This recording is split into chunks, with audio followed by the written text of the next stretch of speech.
शहर सखर जे मथा अल्लाह क्यों एहसान शहर सखर जे मथा अल्लाह क्यों एहसान शहर सखर जे मथा अल्लाह क्यों एहसान जो थियो मेहमान हित साईं फज़ल रहमान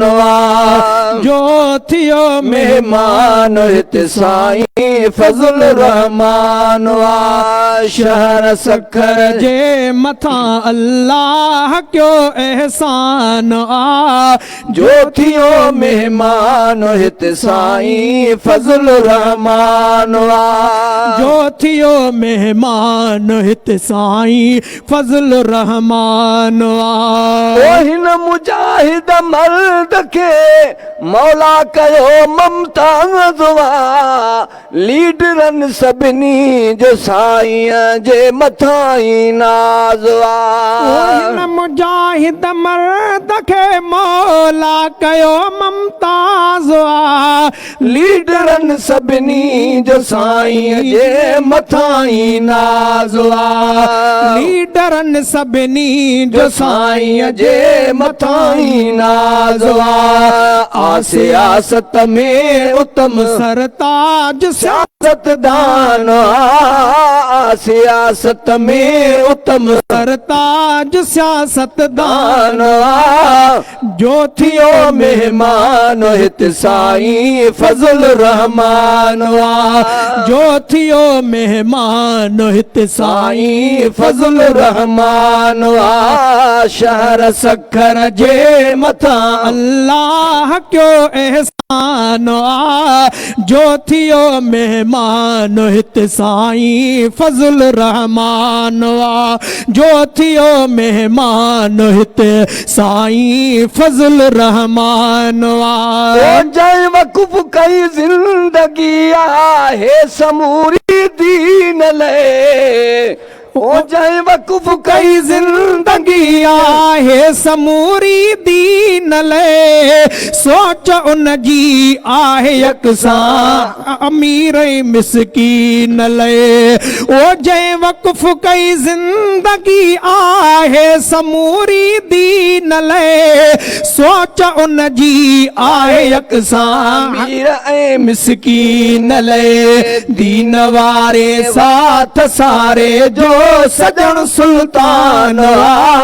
दीन वारे साथ जो सारे सजन सुल्तान जो थियो मेहमान हित साईं फज़ल रहमान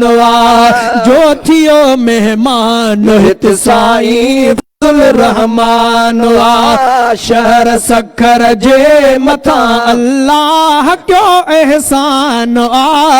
जो थियो मेहमान हित साईं फज़ल रहमान जो थियो मेहमान हित साईं फज़ल रहमान जंहिंखे वरसे में मिली आहे सियासत बंगुसूल खुदा जो प्यार बानो ऐं सचो आशिक रसूल वो जंहिंखे वरसे में मिली आहे सियासत बा उसूल खुदा जो प्यार बानो ऐं सचो आशिक रसूल मर्तबो माण्हू मिठो ऐं मोतबर माण्हू मिठो आला ऊंचो इंसान मोतबर माण्हू मिठो आला ऊंचो इंसान जो थियो मेहमान हित साईं फज़ल रहमान जो थियो मेहमान हित साईं फज़ल रहमान मूं करां थो पंहिंज क़ाइद जी बसीरत खे सलाम ओ जैन नो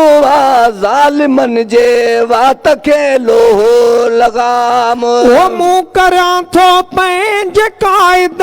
जे बसीरत खे सलाम जैन नो मन जे वात खे लोहो लगाम जो करे उन सार सार सोना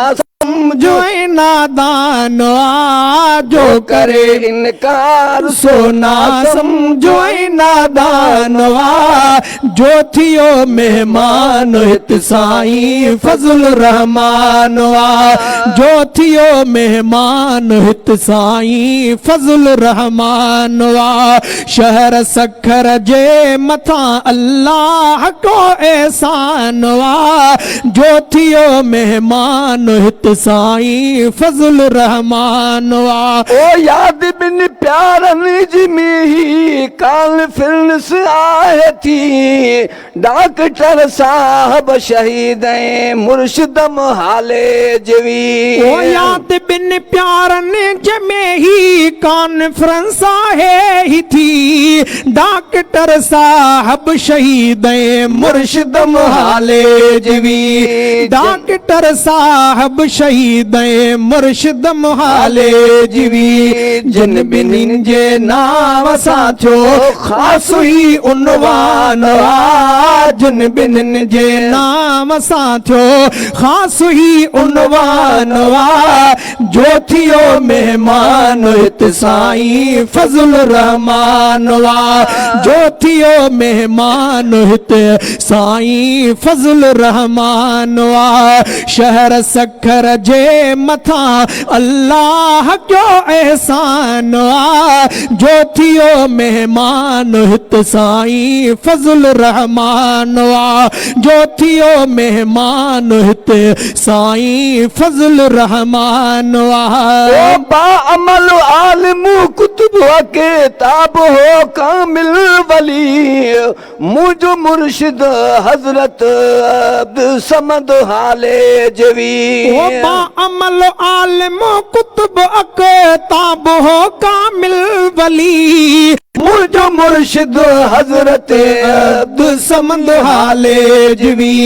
मुझो मुर्शिद हजरत अब्दुल समद हाले जवी जय भलारे जो मथा हो मर्तबो ईमान जय भलारे जो मथा हो मर्तबो ईमान जो थियो मेहमान हित साईं फज़ल रहमान जो थियो मेहमान हित साईं फज़ल रहमान ओ सिंध जो अरडो मुजाहिद खालिद महमूद हो जमियत उलमा जो मतलूब ऐं मक़सूद हो सिंध जो अरडो मुजाहिद खालिद महमूद हो जमियत उलमा जो मतलूब ऐं मक़सूद हो जमियत उलमा जो मतलूब ऐं मक़सूद हो गैरती उन जो बचो राशिद बि जंगी जवान गैरती उन जो बचो राशिद बि जंगी जवान जो थियो मेहमान हित साईं फज़ल रहमान जो थियो मेहमान हित साईं फज़ल रहमान शहर सखर जे मथा ही शहर सखर जे मथा अल्लाह जो एहसान जो थियो मेहमान हित साईं फज़ल रहमान जो थियो मेहमान हित साईं फज़ल रहमान हिन जमात जी खुदावंद आहे किस्मत कई भली मौलाना साईं फज़ल रहमान जी क़यादत मिली हिन जमात जी खुदावंद आहे कई किस्मत भली मौलाना साईं फज़ल रहमान जी क़यादत मिली मौलाना साईं फज़ल रहमान जी क़यादत मिली अॼु अब्दुल वाहिद असां वटि सो थियो मेहमान अॼु अब्दुल वाहिद असां वटि सो थियो मेहमान जो थियो मेहमान हित साईं साईं फज़ल रहमान वा जो थियो मेहमान हित साईं फज़ल रहमान वा शहर सखर जे मथा अल्लाह क्यों एहसान आ शहर सखर जे मथा अल्लाह क्यों एहसान वा जो थियो मेहमान हित साईं फज़ल रहमान वा जो थियो मेहमान हित साईं फज़ल रहमान वा